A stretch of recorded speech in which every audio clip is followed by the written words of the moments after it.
Gentleman from Alabama, Mr. Rogers.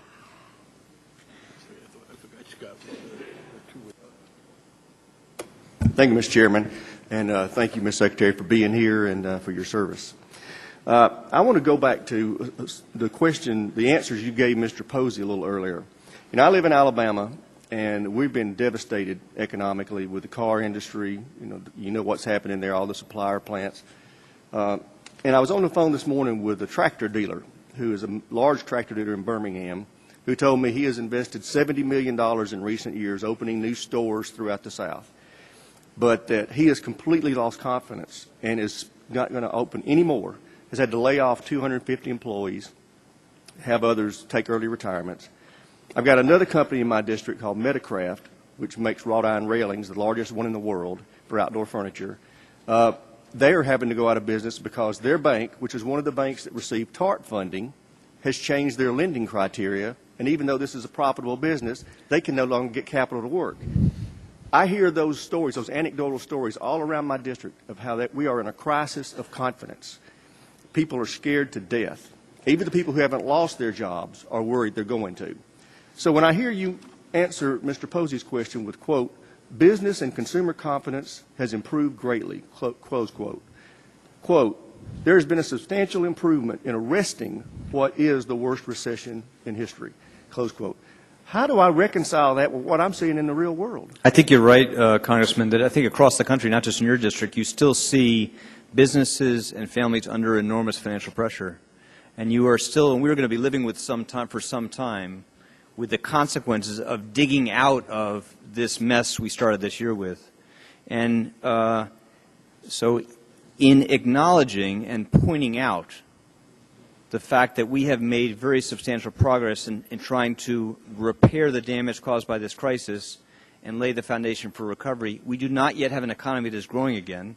And I think it is likely that this is going to take a while to come out of. But I think that underscores, and the examples you pointed out, underscore the importance of this government doing everything we can to try to mitigate these pressures. And that's what the Recovery Act is designed to do. And that's what the programs we've done that help get credit flowing again are designed to do. And they are having their necessary desired effect. They are starting to get some traction. But you are absolutely right to emphasize that we have a ways to go. And I think, again, businesses and families across the country still feel under enormous financial strain. What timeline is a while in your mind?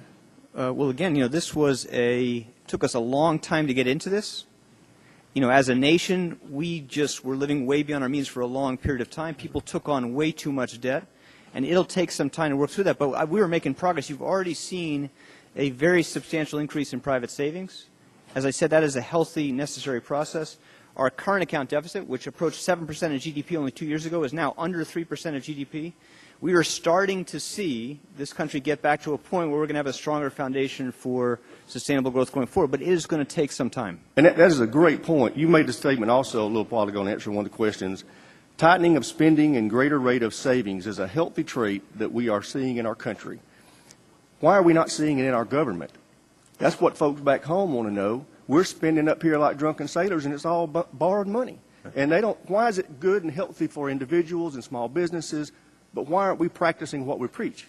I think, Congressman, excellent question. We can debate this for hours, but I think the lesson of financial crisis here in the United States and around the world is when you face a loss of confidence and a loss of demand of this magnitude, when you have a financial system on the edge of collapse, the only path to mitigate the damage is for the government to do what this Congress did and this government did, was to try to make sure you are providing support for investment, for targeted tax cuts, to try to get demand going again. That is necessary but not sufficient. It also requires making sure you stabilize the financial system and help get credit flowing again.